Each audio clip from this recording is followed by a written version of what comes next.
সুপ্রিয় দর্শক মন্ডলী, আসসালামু আলাইকুম। আরকেকার নিউজের পক্ষ থেকে স্বাগত জানাচ্ছি। আমি কামরান হোসেন। দর্শক মন্ডলী, এই মুহূর্তে আমি আছি ময়মনসিংহের গৌরীপুর উপজেলায়। কুমিল্লার চৌদ্দগ্রাম উপজেলার রবি আজিয়াটা টাওয়ারের নিরাপত্তা কর্মী খুনের আলোচিত মামলাটি দ্রুত বিচার, ট্রাইব্যুনালে হস্তান্তর, খুনিদের বিচার ও ফাঁসির দাবিতে ময়মনসিংহের গৌরীপুর পৌর শহরে হারুন পার্কের সামনে এক মানববন্ধন ও বিক্ষোভ মিছিল পালন করা হয়। নিহত আবুল হাশিম ময়মনসিংহের গৌরীপুর উপজেলার ময়লাখান্দা ইউনিয়নের খাওড়াট গ্রামের বাসিন্দা।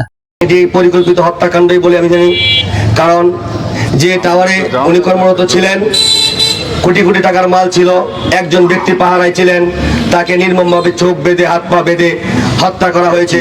এবং মামলাটি যাতে দ্রুত বিচার করার জন্য সকল কার্যক্রমের জন্য পিবিআই সহ ভিন্ন গোয়েন্দা সংস্থার কাছে হস্তান্তর করার দাবি জানাচ্ছি। গত 19 অক্টোবর সকালে নিহত আবুল হাশিমের হাত পা ও চোখ বাঁধা লাশ উদ্ধার করে পুলিশ। ঘটনার দুদিন পর নিহতের ছেলে মনোয়ার হাসিব মামুন বাদী হয়ে 21 অক্টোবর চৌদ্দগ্রাম থানায় একটি হত্যা মামলা দায়ের করেন। প্রায় এক মাস হলেও আজও হত্যাকাণ্ডের সাথে জড়িত কাউকে শনাক্ত বা গ্রেপ্তার করতে পারেনি পুলিশ। আমার আব্বা দীর্ঘ 27 বছর ISSL লিমিটেড কর্মরত ছিলেন। তো যেখানে আব্বা নিহত হয়েছেন, এখানে এই টাওয়ারটাতে আব্বা ছিলেন 22 বছর, 2003 সাল থেকে 2024 সাল পর্যন্ত।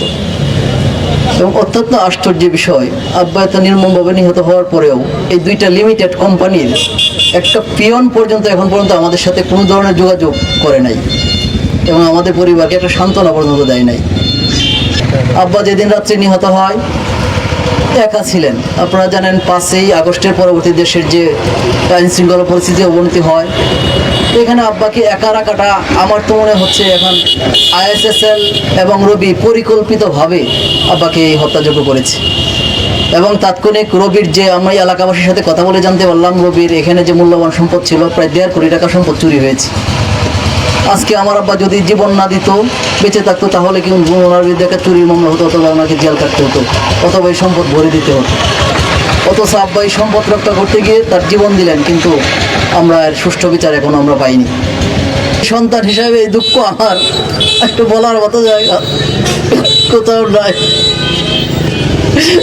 আমি দাঁড়ে কুমিল্লা SP অফিস থেকে শুরু করে একদম চৌদ্দগ্রাম, ঢাকা, প্রত্যেকটা জায়গায় যেতেছি, আব্বার কোন বিচার পাইতেছি না।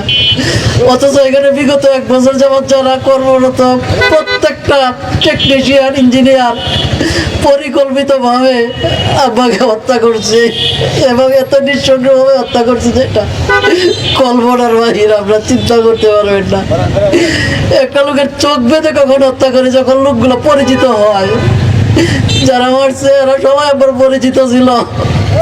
আমি বারবার দাঁড়ে ঘুরতেছি, আমি ঢাকা, কুমিল্লা, গৌরীপুর, ময়মনসিংহ দৌড়তে আমার অবস্থা একদম সব দিক দিয়ে খারাপ। কিন্তু আমি এখন পর্যন্ত কোনো খুনিকে অ্যারেস্ট করার মতো কোনো আমি দেখি নাই।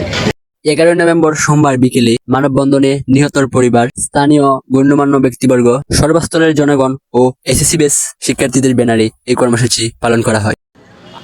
মানববন্ধনের নিহতের বড় ভাই মোহাম্মদ আলী হায়দারের সভাপতিত্বে বক্তব্য রাখেন মামলার বাদী নিহতের বড় ছেলে মোহাম্মদ মনোয়ার হাসিব মামুন, গৌরীপুর প্রেস ক্লাবের যুগ্ম সাধারণ সম্পাদক মোহাম্মদ শেখ বিপ্লব, সাবেক সাধারণ সম্পাদক মশিউর রহমান কাইসার, প্রেস ক্লাবের সিনিয়র সদস্য কাজী আব্দুল্লাহ আলামিন, নিহতের ভাতিজা আরিফ আহমেদ, পৌরসভার সাবেক কাউন্সিলর জিয়াউর রহমান জিয়া, গৌরীপুর 98 ব্যাচের বন্ধু মোহাম্মদ বদরুজ্জামান বদর সহ উক্ত মানববন্ধনে উপস্থিত ছিলেন এলাকার আরো গণ্যমান্য ব্যক্তিবর্গ।